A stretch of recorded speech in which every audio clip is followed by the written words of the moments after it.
José, efectivamente. Pepe Out, gracias por Sí, acompañarnos. Buenas tardes. Pepe, Hola. ¿cómo estás? Buenas tardes. ¿Hay alguna manera de generalizar o de enumerar las grandes líneas que deja esta CEP para después meternos ya en, Sí, en los detalles? Sí. Solo titular. Exacto, pongamos Solo titular. Primero, la corrupción irrumpe en la CEP. Como Por tercero. primera vez Mm. ingresa al club de las 3 prioridades de la gente. Segundo, se consolida esta paradoja. Antes era al revés. Ahora es al país le va mal, pero a mí me va bien. Mm. Antes era, pucha, que le va bien al país y a mí no me llega. Mm. Ahora es exactamente la inversa. Tercero, se consolida que la identificación con las alianzas y con los partidos es prácticamente nula. Solo el 18% sumada a las dos coaliciones, imagínense. Cuarto, el respaldo al gobierno. Si se presumía que ya había un topado fondo y que no podía ser peor, bueno, La barrera psicológica. siempre puede ser peor. Mm. ¿Ah?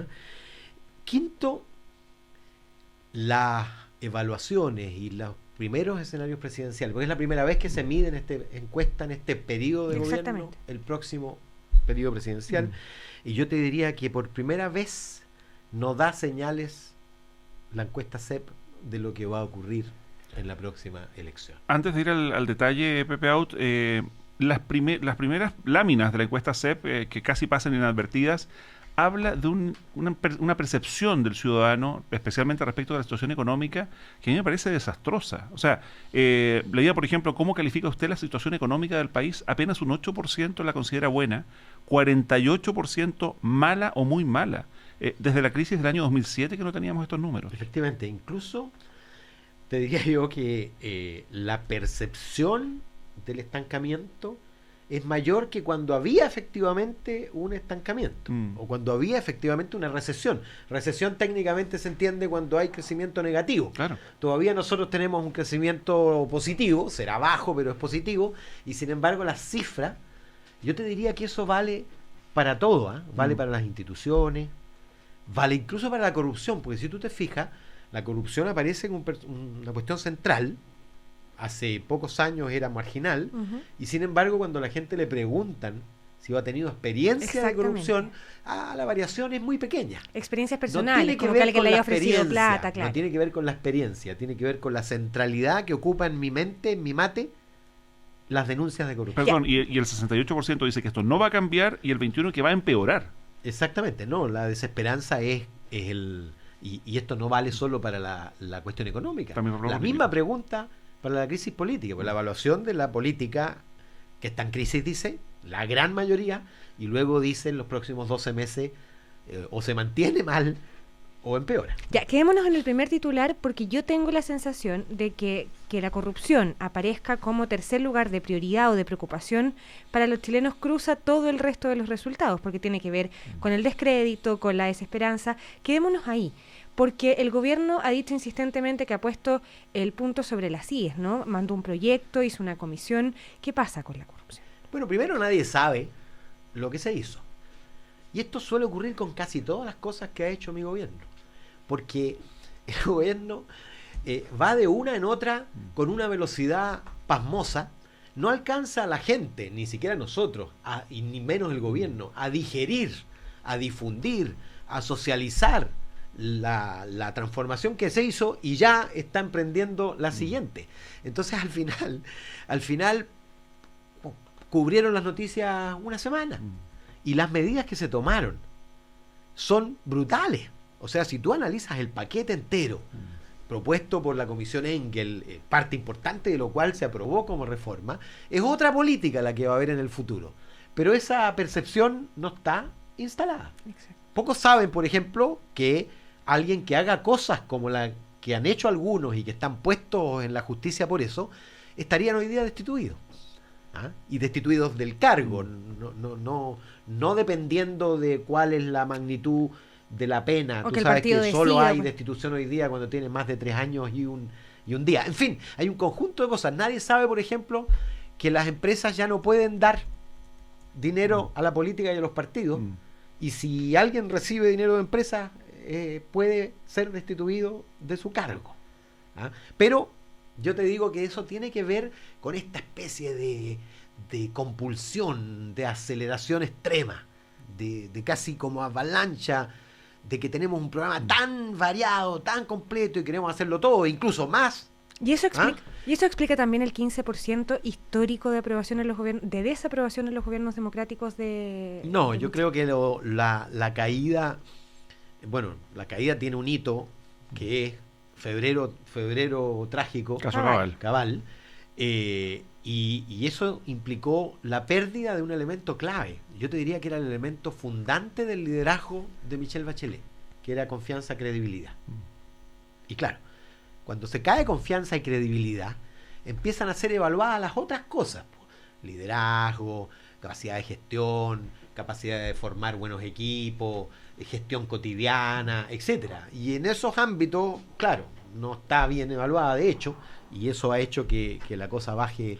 Ya, y pero puede seguir bajando. Pepe Out, para quien ha sido presidente de un partido de la Concertación, del PPD, quien hace poco fue militante y miembro, digamos, del conglomerado de gobierno, hoy día diputado independiente, ¿es la presidenta la principal responsable de todo lo que está ocurriendo? Porque aquí se habla de problemas comunicacionales, de que el equipo no está funcionando, de que hay algunos problemas de gestión, pero ¿dónde recae la principal responsabilidad? No, yo creo que la principal responsabilidad de esta encuesta, porque el hecho principal finalmente no es solo el bajo respaldo al gobierno.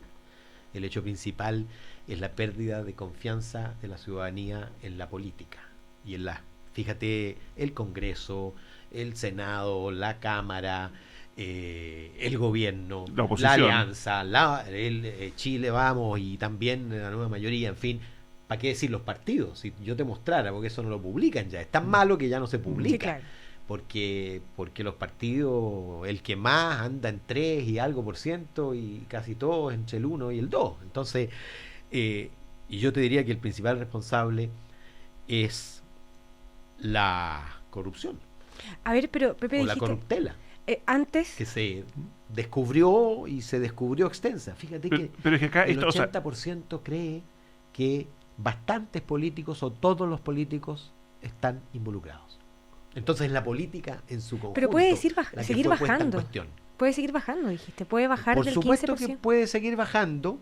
¿Hasta qué nivel? Por supuesto que puede seguir bajando. Ahora tenemos renovación de autoridades y naturalmente eso siempre es una oportunidad porque cuando tú revalidas liderazgos, cuando tú concurres, ahora la concurrencia tampoco. ¿De qué hablamos? ¿De las municipales? No, de las parlamentarias, pero y de las presidenciales. La concurrencia tampoco promete ser masiva. Si uno saca la cuenta, mira, solo el 27 dice estar completamente seguro y un 22 que podría ir a votar. Suponte que la mitad de los que podrían efectivamente van. Tenemos apenas un 39% participando en la elección, es decir, algo menos que en la elección municipal anterior, que fue del orden de 42-43%. Ahora, como experto electoral, Pepe Out, ¿este escenario es caldo de cultivo de populismos? Es caldo de cultivo, pero si uno mira todo el conjunto, la verdad es que en otro contexto político probablemente habría emergencia de nuevos actores. Y francamente no aparece la emergencia de nuevos actores. Salvo Farcas por ahí. Sí, pero marginal todavía, ¿te fijas? Marginal sobre todo la credibilidad, es decir, un 1% que dice, eso es casi el error estadístico, y un 2% que dice que le gustaría que fuera presidente. Te aseguro que ese 2% viene del segmento que no va a votar, además, del segmento con menos proclive a concurrir a votar. En consecuencia, yo no veo ese el riesgo, yo veo más bien el riesgo del pasotismo, de como decían en España, de mira, me importa poco lo que pasa. Finalmente, aun cuando le vaya mal, haya crisis política y todo, mi vida, y es lo que dice la gente, mi nivel de satisfacción con mi vida es... Yo igual voy a trabajar el lunes, como le dicen a uno. Exactamente, igual tengo que seguir trabajando. Estamos conversando con el experto electoral, diputado independiente Pepe Out. Pepe, en honor al tiempo, pasemos al tema de los presidenciables, sí, claro. Porque ya que tú hablabas de los nuevos liderazgos, de la renovación del liderazgo en la parlamentaria y en la presidencial, aparece Sebastián Piñera encabezando las preferencias ante la pregunta ¿qué le gustaría que fuera? Y después mucho más abajo Ricardo Lagos y mucho más abajo otros tantos, y ahí la cifra del 62% que no tiene idea o que no sabe por quién va a votar es bien preocupante y nos deja el escenario completamente abierto, mucho más abierto que nunca antes. Efectivamente, y eso es bueno, digamos. ¿Es bueno? Por lo menos yo lo veo con entusiasmo. Pero es bueno, por El- ejemplo, para los conglomerados políticos que no tienen con quién sacarse la foto para las municipales que vienen. Es bueno, fíjate, es bueno. Yo justamente conversaba de eso con unos amigos. Nadie le pide foto, o nadie que compita para alcalde, creo yo, salvo Las Condes probablemente, se va a sacar foto con un presidenciable, porque si tú tienes opción de ganar la alcaldía, eres más grande que cualquiera de los presidenciables. ¿Ah? Si tienes opción de ganar, Ujú. probablemente algún concejal le servirá. ¿Ah? Y uno necesita a alguien más grande que uno para que le aporte en su elegibilidad. Sí, claro. Y en consecuencia esta va a ser la primera municipal desde hace rato, por lo menos desde que la elección es separada, Ujú. la de alcaldes y Concejales, concejales, claro. desde el 2004, que no va a decirnos nada respecto de la próxima presidencial. En la anterior, piensen ustedes, Bachelet fue candidata en 345 comunas de Chile. ¿Ah? Claro. Lo mismo Piñera. Todos los alcaldes estaban alineados con su respectivo abanderado presidencial, pero ¿con quién se van a alinear ahora? Pero si ni siquiera Piñera, piensen en Piñera, que algunos dicen que estaría festejando, yo en su lugar no festejaría. Esta misma fecha, es decir, en julio del 2008, faltando un año para la elección que él ganó, Ujú. el 31% declaraba que le gustaría que Sebastián Piñera fuera presidente. Y hoy día es el 14%. ¿Y Para quién que hace- se hagan una idea. ¿Y quién le hace la competencia a Sebastián Piñera? ¿Lagos? Yo hace rato que vengo diciendo que Lagos no va a estar en la papeleta. ¿Por qué? No va a estar en la papeleta porque un expresidente, creo yo, aunque esto lo contradijo Frey, pero la experiencia, creo yo, la han aprendido todos, El resultado. ningún expresidente va a ir a una elección nueva, salvo que tenga una opción bastante cierta de ganar. Piensen ustedes si acaso habría venido Michelle Bachelet de vuelta a Chile si le hubieran dado una primaria incierta y una segunda vuelta de dudoso resultado. ¿Y hoy Ella vino- Lagos no tiene posibilidades de ganar? bueno, todos tienen posibilidades, las elecciones son elecciones, pero el escenario es de un nivel de incertidumbre, creo yo, inaceptable para alguien que, primero, ¿para qué va a arriesgar a alguien un capital? Ya está inscrito, ya hizo lo que hizo, ya está evaluado, en fin, unos mal, la mayoría bien, eso dicen las mismas encuestas. Tú no vas a hipotecar eso por una opción que es incierta. Perdón, ¿y quién sino Guillé? Yo creo que lo que va a haber es una primaria, yo vengo diciendo hace rato, competitiva. Por primera vez en la centroizquierda va a haber una primaria competitiva, no las ha habido. Ni la de Frei Lago el 93, ni la de Lago Saldívar el 99. Bachelet Alvear Alvear. se bajó el 2005 cuando iba a haber una primaria. Y para qué decir la primaria última, es decir, primarias con resultado predecible. Yo te diría que es posible que haya la primera primaria con resultado incierto. Y yo apuesto con certeza que el ganador de esa primaria va a estar en la segunda vuelta y va a competir mano a mano con el abanderado de la derecha. Incluso digo, el abanderado de la derecha solo va a ser Sebastián Piñera si las encuestas le dan una muy buena probabilidad de ganar. Si las encuestas no le dan una muy buena probabilidad de ganar, él no va a estar en la papeleta. Ahora, más allá de la foto de la municipal, que ya lo conversábamos, ¿cómo toman sus definiciones los partidos con esta encuesta sobre la mesa? Porque habían muchos partidos que estaban esperando precisamente tener números tan respetados como los de la CEP para decir por acá vamos o por acá no. Y hoy día el escenario es completamente incierto. ¿Cómo quedan los partidos en esa definición presidencial? Bueno, si yo estuviera en la dirección de un partido de la nueva mayoría, leería esto. Primero, la pelea está abierta. Y si está abierta, yo puedo instalar a un candidato, pero tiene que tener las características o los atributos que está demandando la ciudadanía. ¿Se fijaron en la pregunta de cuáles son los atributos que usted le demandaría Espera, claro. al próximo presidente de Chile? ¿Se fijaron cuál es el primero lejos? Honestidad. Honestidad y confianza. Claro. ¿Quién creen ustedes tiene en el escenario actual de la centroizquierda la mayor fortaleza en esa valoración? Alejandro Guillé. Alejandro Guillé. Entonces ustedes me O sea, preguntan... de hecho, ahora en las municipales, Guillé da confianza a sus slogans, ¿no? Obvio. Evidentemente, el candidato con la mayor potencialidad... De hecho, él sí aparece, perdón, con los candidatos municipales. Sí, claro. Con la mayor potencialidad de crecimiento es Guillé. Ahora, como toda esta cosa es una apuesta, porque lo conoce 64%, tiene que pasar a 85%.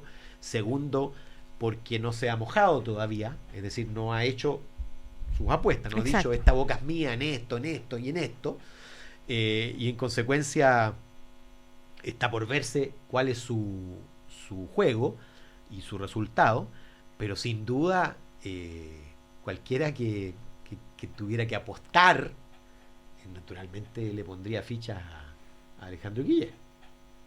Yo en mi calidad de independiente, afiliado y militante de la nueva mayoría, naturalmente veo el escenario y digo con claridad, este sí puede ganar.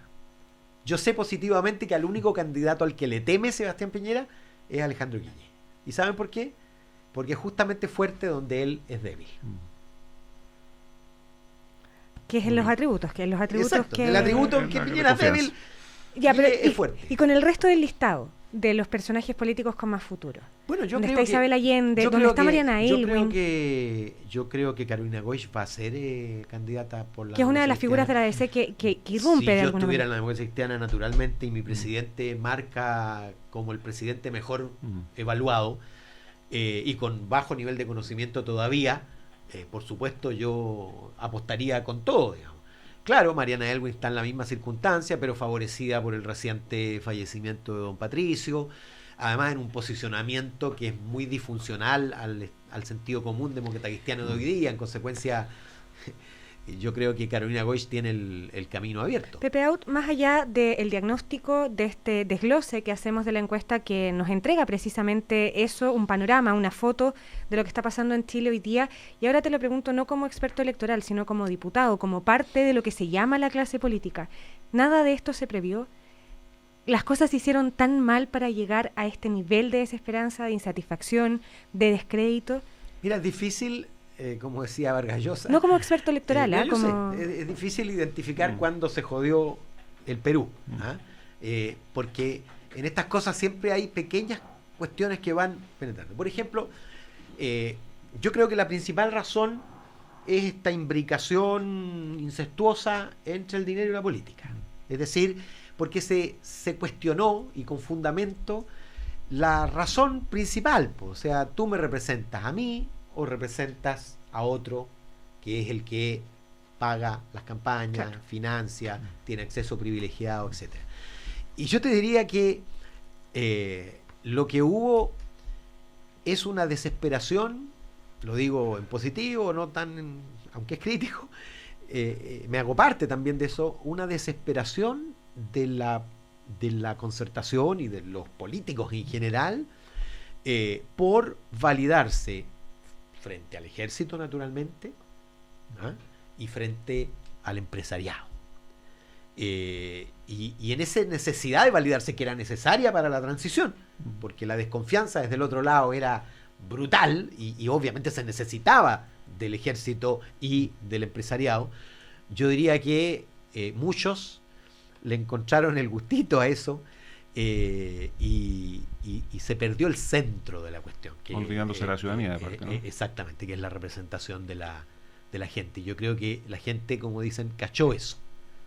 Y es muy difícil que se restablezca esa confianza desde los mismos actores, desde los mismos partidos. Ahora, la paradoja sí es que no aparecen nuevos partidos valorados por la ciudadanía. Es cierto, pero si figuras Jackson como y Boris claro, surgen arriba, pero fíjate, pues Jackson apareció con 44% hace 6 meses y baja hoy día a 37%. Pero entra Boris. Sí, claro, pero fue medido por primera vez. Claro. Probablemente pueda pasar lo mismo. ¿Y por qué baja? ¿Cuál es la explicación? ¿Qué le ha pasado en estos 6 meses a Jackson que baja tantos puntos? Mi hipótesis es simple. La valoración no tiene que ver ni con lo que dice la valoración inicial, sino con el look, con la idea de que es mejor algo nuevo. Pero luego de aparecer, la gente empieza a mirar, pues, qué dice, qué hace, y empieza entonces a valorar en función de sus propuestas. Y es claro que sus propuestas no sintonizan con la gran mayoría ciudadana. Muy bien, Pepe Out, muchísimas gracias por habernos acompañado, por desglosar junto a la cooperativa aquí los resultados de la encuesta CEP. Y por venir. Le voy a decir a mi secretaria que cumplí con el encargo. Yo voy a contar después cuál era el... Lo dejamos puertas adentro. Gracias, Chao, Pepe Out. diputada, buenas tardes.